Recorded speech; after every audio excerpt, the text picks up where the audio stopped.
नमस्कार, आप देख रहे हैं न्यूज धरातल। आज मैं इस वीडियो पर बात करने वाला हूं वर्तमान में माओवाद नक्सली संगठन का जनरल सेक्रेटरी यानी महासचिव कौन है, माओवाद संगठन का मुखिया कौन है, कहां का रहने वाला है, कहां तक पढ़ाई किया है और कौन कौन हमलों का मास्टरमाइंड है।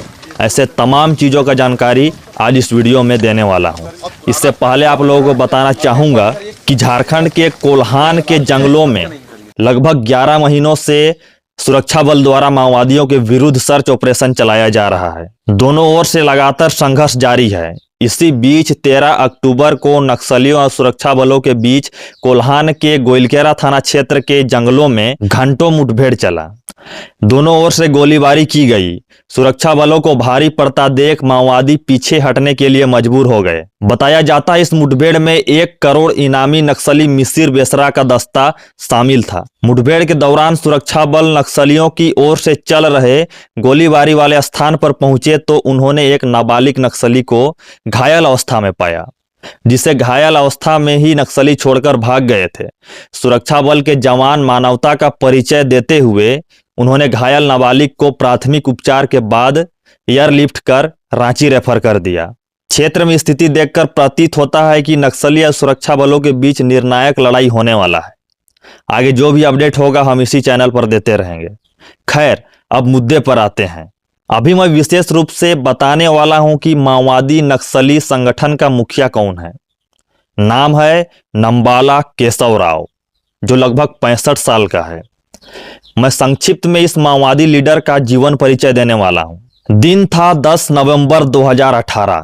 इसी दिन माओवाद संगठन ने उस समय के जनरल सेक्रेटरी गणपति के स्थान पर बसवराज को नया महासचिव चुन लिया। कौन है गणपति, यदि आप जानना चाहते हैं तो मैं इस माओवाद लीडर के ऊपर एक वीडियो बना रखा है। जब बसवराज को महासचिव चुना गया उस समय माओवादियों ने आधिकारिक जानकारी प्रेस नोट जारी कर दिया था। हमें उस प्रेस नोट का एक हिस्सा प्राप्त हुआ है। उसमें आप देख सकते हैं भाकपा माओवादी यानी भारतीय कम्युनिस्ट पार्टी माओवादी के केंद्रीय कमेटी द्वारा इसकी पुष्टि की गई थी। इस प्रेस नोट में उन्होंने लिखा, भाकपा माओवादी के महासचिव कामरेड गणपति अपने जिम्मेदारियों से स्वेच्छा से हटने के कारण कामरेड बसवराज को केंद्रीय कमेटी ने नया महासचिव के रूप में चुन लिया है।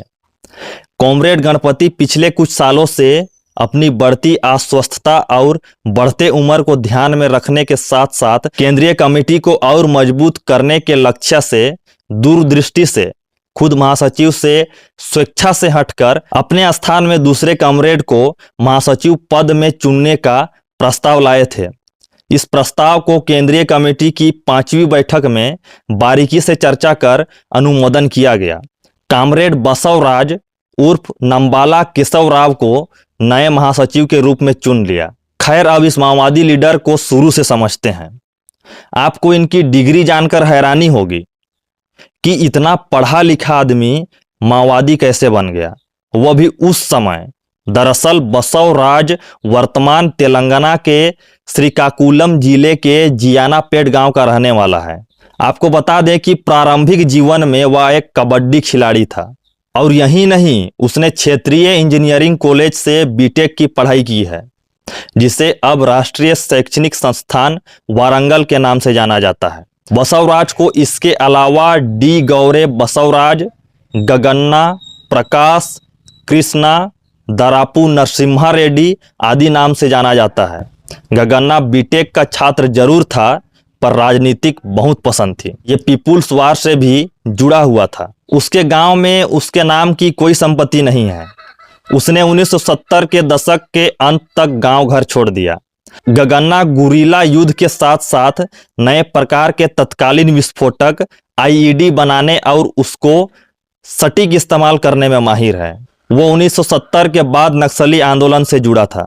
जब 1980 में उस समय के आंध्र प्रदेश में पीपुल्स वार का गठन हुआ तो वह प्रमुख आयोजकों में से एक था। वह पूर्वी गोदावरी विशाखापत्तनम में प्रवेश करने वाला पहला कमांडर था। गगन्ना मल्लोजुल्ला कोटेश्वर राव यानी किशन जी, मल्लूजुल्ला वेणुगोपाल और मल्ला राजी रेड्डी के साथ बस्तर के जंगलों में लिबरेशन टाइगर ऑफ तमिल इलम LTTE के लड़ाकों के एक ग्रुप से घात लगाने की रणनीति और दुश्मन से निपटने की प्रशिक्षण 1987 में प्राप्त किया हुआ है।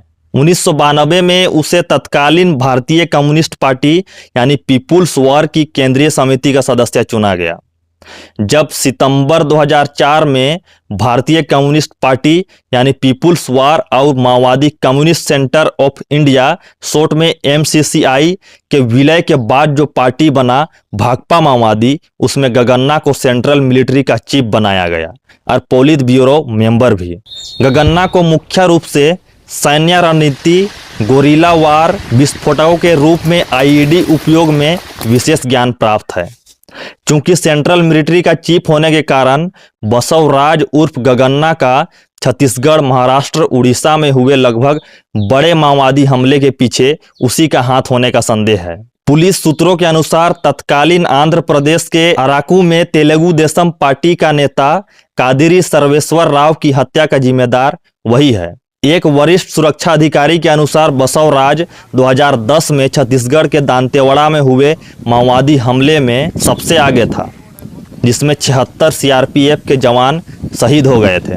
2013 में झीरम घाटी हमला में छत्तीसगढ़ के पूर्व राज्य मंत्री महेंद्र कर्मा सहित 27 लोग और 5 सेना के जवान प्राण गंवाए थे। ये सिर्फ बड़ी बड़ी घटनाएं हैं। बसवराज का विस्तार से क्राइम स्टोरी की बात करने लगे तो घंटों लग सकता है। सिर्फ NIA ने राव के ऊपर 10 लाख रुपये का इनाम रखा है। इस लीडर के ऊपर कुल 50 लाख रुपये का इनाम रखा गया है। दिन 10 नवंबर 2018 को राव ने माओवादी पार्टी का गणपति के स्थान पर महासचिव के रूप में जगह ली है। हमने बहुत कम शब्दों में आपको माओवादी चीफ को समझाने का प्रयास किया है। किस संबंध में और जानकारी चाहते हैं हमें कमेंट में बताइए। उम्मीद है हमारा प्रयास जानकारी युक्त था। ऐसे ही संबंधित खबर पाने के लिए चैनल सब्सक्राइब करके लाइक कर दें। जय हिंद।